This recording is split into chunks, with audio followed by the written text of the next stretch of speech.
Good afternoon.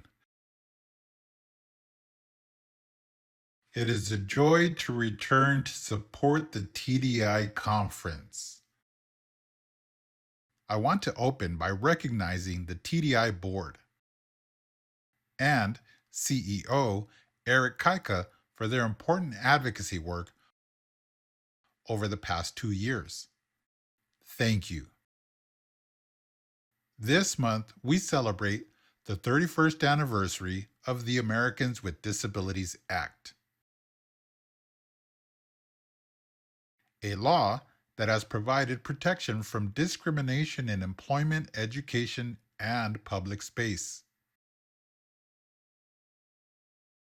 With it, phrases like reasonable accommodations and functional equivalency became widely known and familiar accessibility terms.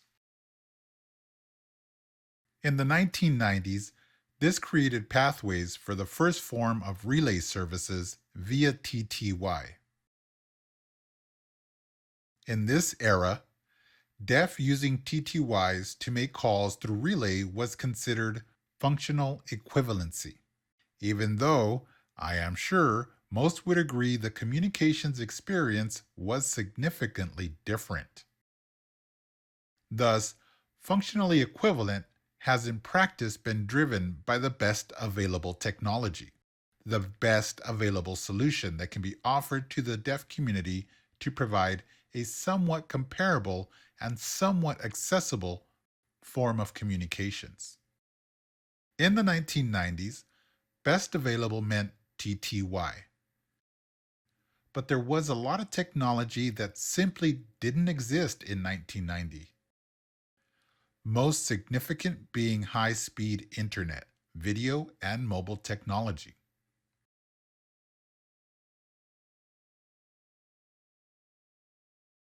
Today we have smartphones with video calling capabilities that fit comfortably in our pocket.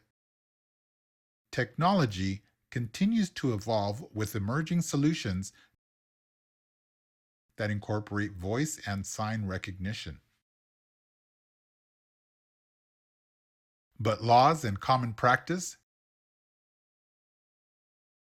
have not kept pace with the rapidly changing world.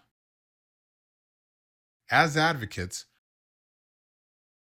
we now have three distinct areas of attention. 1. Safeguarding the integrity of existing solutions. 2. Advocating for continuous innovation to push further. And 3.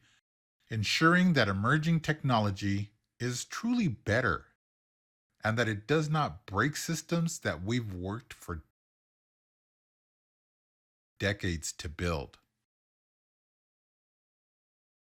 Let's talk a little more about the challenges with the term functional equivalency. The deaf community normally signs FE as functionally equal, but that's not really accurate. A more accurate way to think about functional equivalency is functionally equal substitute or replacement. When you think about it from that perspective, is that really the best we can do? Do we consider FER a beautiful end state, or do we see it as a minimum? Finish have, now check box. If we see it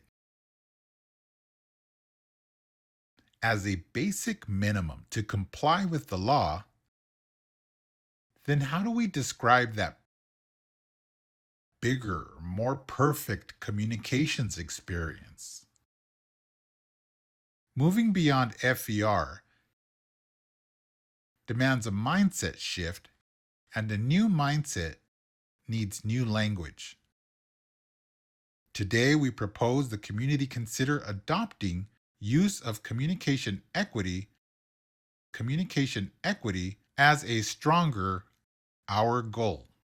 Communication equity does not accept substitutes. Communication equity seeks a complete removal of barriers. CE evokes the true spirit of the ADA, a communications experience for the deaf that is the same as the experience for non deaf. Communication equity recognizes that there are many different ways to be deaf and that there is a broad continuum of identities that make up our deaf community. Increasingly, solutions must be more customizable to fit the specific ways that a deaf person prefers to interact with the world. Community equity encourages movement towards solutions that reduce and eliminate the distance between a deaf caller and the party they are calling. The use of intermediaries should be eliminated entirely whenever possible. Give deaf people the opportunity to communicate with the party they are calling directly in their native language whenever possible, and it is achievable 80 to 90% of the time.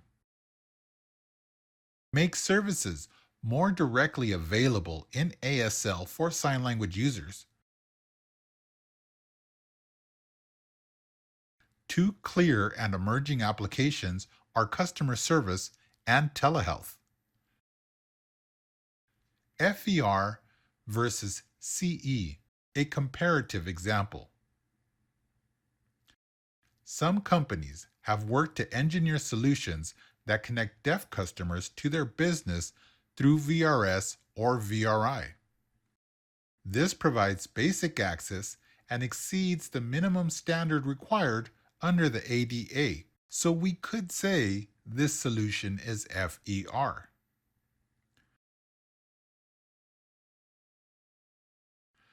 But is it delivering an experience that is truly equal?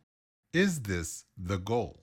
Increasingly, we are seeing wonderful commitment from corporations to provide direct communication opportunities for deaf to connect with company representatives directly in ASL. This commitment not only provides a truly equal communications experience, but also has the benefit of creating good paying jobs for deaf people who have, as a community, dealt with chronic under and unemployment. The solution is elegant in its simplicity, and we now have all the technology we need to deliver this same experience across many different industries: government, travel, banking, credit cards, retail, technology service providers, etc. CSD estimates that 80 to 90% of all customer service interactions currently supported by intermediaries can significantly improve by moving to direct communication. CE does not disregard older solutions,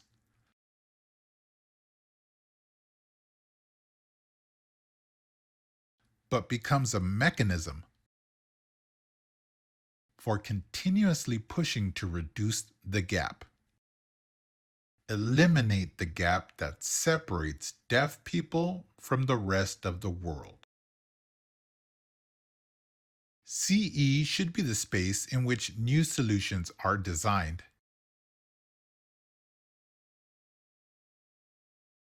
If we make that mindset the goal, the solutions will be truly transformative rather than a slight improvement over the last. So these slight improvements continuing, getting improvement, and even working backward. We believe that this, the ultimate realization of a quality communication experience. Technology is power, and with power comes great responsibility. There will always be market pressure to move towards automation and the lowest cost solutions that meet FVR. The risk to the deaf community is a shift before the technology matches the quality and integrity of services today. Remember the three distinct responsibilities. 1. Safeguard the past. 2. Challenge the idea of what is possible.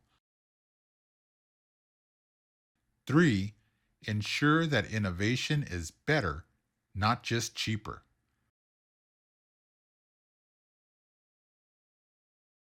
I think every day about a world where deaf can use innovative technology and innovative simple approaches to service to move about their daily lives as equals. This will be when the world fully shifts its perspective of deaf people, realize and recognize our voluminous talent and abilities as equals. Thank you for giving me your time and attention to offer this truly beautiful vision for our community with all of you.